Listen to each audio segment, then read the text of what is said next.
어느 늦은 여름밤, 나는 친구들과 함께 작은 산속 펜션을 빌려 하룻밤을 보내기로 했다. 그 펜션은 인터넷에서 공포 체험하기 좋다고 입소문이 나 있었고 우리는 그곳에서 특별한 밤을 보내기로 결심했다. 펜션에 도착했을 무렵 주변은 이미 어두워져 있었다. 산속이라 그런지 기온은 제법 내려가 있었고 바람이 살짝 불어올 때마다 나뭇잎 사이로 윙윙거리는 소리가 들렸다.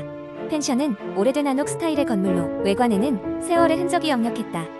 창문은 낡았고 마당에 서 있는 작은 나무들은 아무도 손질하지 않은 채 야생적으로 자라 있었다. 우리는 다소 불안해했지만 호기심이 두려움을 앞질렀다. 펜션 안에 들어가자 삐걱거리는 나무 바닥이 우리를 맞이했다. 거실 한가운데에는 커다란 벽난로가 있었고 그 위에는 오래된 가족 사진이 걸려 있었다. 사진 속 가족의 얼굴은 흐릿하고 그들의 표정은 알 수 없는 슬픔이 깃들어 있는 것 같았다. 벽난로 옆에는 낡은 러그가 깔려 있었는데 그 위로 누군가 자주 지나다닌 흔적이 어렴풋이 보였다. 우리는 각자 방을 배정받고 짐을 풀었다. 내 방은 2층 끝에 위치해 있었는데 창문 밖으로는 울창한 숲과 먼 산 자락이 보였다. 방은 작고 아늑했지만 어딘지 모르게 싸늘한 기운이 감돌았다. 나는 창문을 닫고 친구들이 있는 아래층으로 다시 내려갔다. 그날 저녁 우리는 벽난로에 불을 피우고 옹기종기 모여 앉았다. 분위기를 풀기 위해 우리는 서로 알고 있는 무서운 이야기를 나누기 시작했다. 한 친구가 예전에 겪었던 귀신 목격담을 이야기할 때 갑자기 벽난로 쪽에서 찰칵거리는 소리가 들리기 시작했다. 모두 놀라서 그쪽을 쳐다봤지만 아무것도 이상한 점은 발견하지 못했다.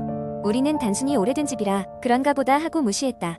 그러나 시간이 지나면서 점점 더 이상한 일들이 벌어지기 시작했다.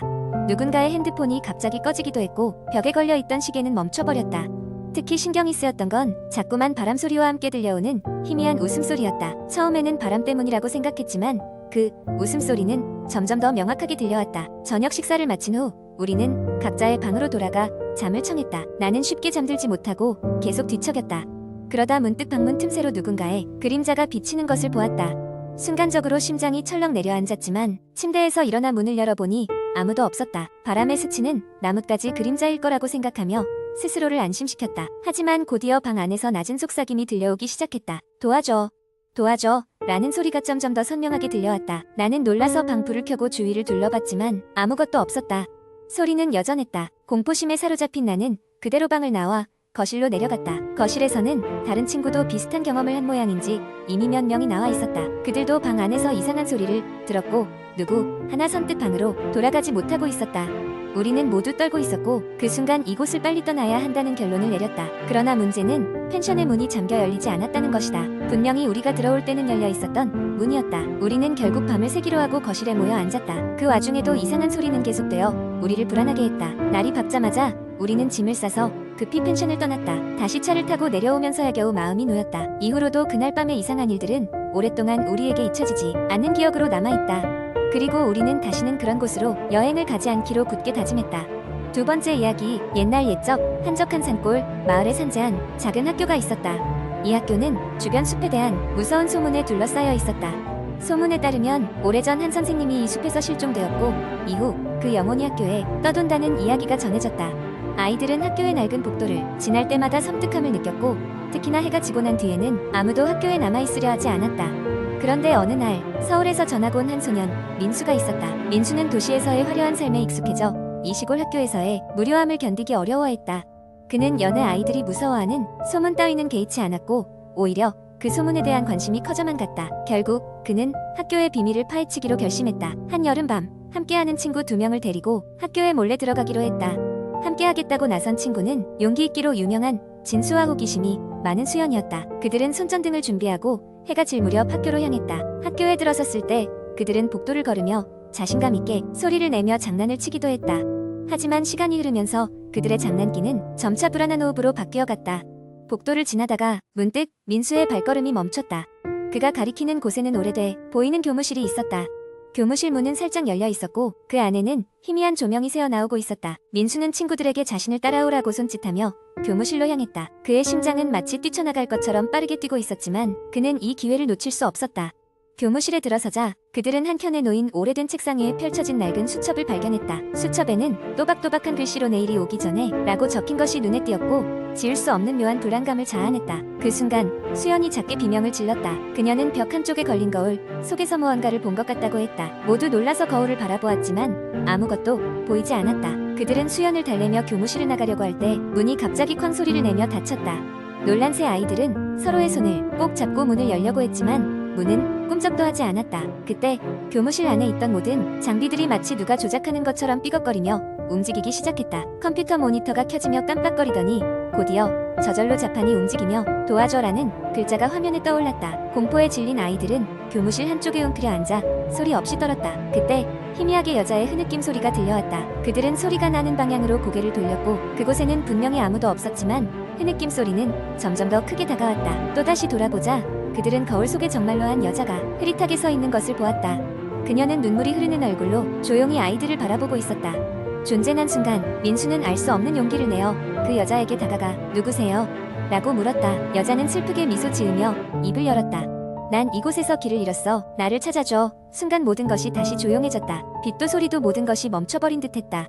그제야 문이 열리며 다시금 복도의 소리가 그들을 맞이했다. 새 아이는 주저하지 않고 밖으로 내달렸다. 그 후로 그들은 학교에 있는 동안에는 그날의 일을 누구에게도 말하지 않았다. 하지만 그날 이후로 아이들은 영원히 잊을 수 없었다. 그 여자의 눈빛과 손으로 전해온 차가운 공기의 기운, 그리고 그 뒤로도 가끔씩 들려오는 흐느낌 소리 때문에 그때마다 민수는 알 수 없는 죄책감에 시달리며 그 여자를 도와주지 못했다는 생각에 잠겨있곤 했다. 몇 년이 흘러 민수는 마을을 떠나 서울로 다시 돌아갔다. 그는 그저 오랜 악몽처럼 당시의 일을 묻어두려 했지만 그 일이 그를 내버려 두지 않았다. 대학 시절 그는 우연히 그 마을의 실종 사건에 대한 기사를 접하게 되었다. 사라진 선생님의 미스터리는 여전히 풀리지 않았고 그는 다시금 그 마을로 돌아가 그 비밀을 풀어야겠다고 결심했다. 그날 밤 민수는 조심스레 마을을 향해 길을 떠났다. 과연 그가 발견하게 될 것은 무엇일까? 혹시 그 흐느끼는 여자를 다시 만나게 될 것인가? 이 이야기는 여전히 열려 있으며 독자의 상상에 따라 다양하게 끝맺음을 맺을 수 있습니다. 어떠한 결말이든 무서움과 미스터리는 언제나 사람들의 호기심을 자극하면서 이야기는 전해져가는 법입니다. 세 번째 이야기, 대학교 2학년 여름 방학이 시작된 어느 날 나는 친구들 몇 명과 함께 바다로 여행을 가기로 했다. 우린 차를 빌려 타고 해안가를 따라 멋진 풍경을 즐기며 떠났다. 도착한 곳은 한적한 어촌 마을로 관광객이 많지 않아 조용하고 평화로운 곳이었다. 첫날 밤 우리는 바베큐 파티를 열고 즐거운 시간을 보냈다. 해가 지고 어둠이 내려앉자 친구 중 한 명이 오늘 밤을 더 특별하게 만들자며 근처에 있는 오래된 흉가에 가보자고 제안했다.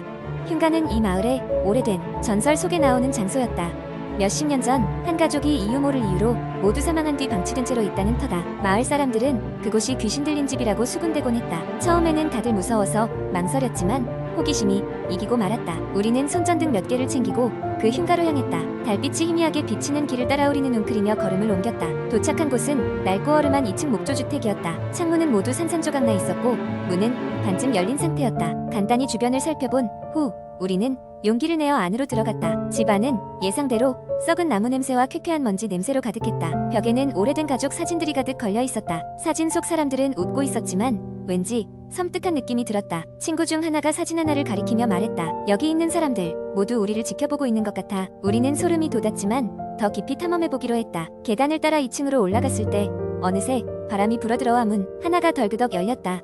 우리는 덜컥 겁이 났지만 호기심을 이기지 못하고 그 방 안으로 발을 들여놓았다. 방 안은 가장 상태가 좋지 않았다. 마루는 썩어서 삐걱거렸고 천장에는 커다란 금이 가 있었다. 문득 한 친구가 바닥에서 무언가 반짝이는 것을 발견했다. 그것은 낡은 일기장이었다. 친구는 그것을 집어들고 읽어 내려갔다. 일기에는 그 집에 살았던 한 소녀가 쓴 것으로 보이는 글이 적혀 있었다. 오늘 밤에도 이상한 소리가 들렸어. 누군가 계단을 오르내리는 발소리가 계속해서 났어. 가족들이 모두 잠든 줄 알았는데 그것이 누굴까? 일기의 글귀를 읽는 동안 우리는 전보다 더 긴장하며 그 소리에 귀를 기울였다. 그리고 그 순간 누군가의 발소리가 계단 근처에서 또렷하게 들려왔다. 아무도 계단을 오르내릴 리 없었다. 우리는 재빨리 달려나와 1층으로 내려갔다. 급히 흉가를 벗어난 우리는 집 근처에 세워둔 차로 달려갔다.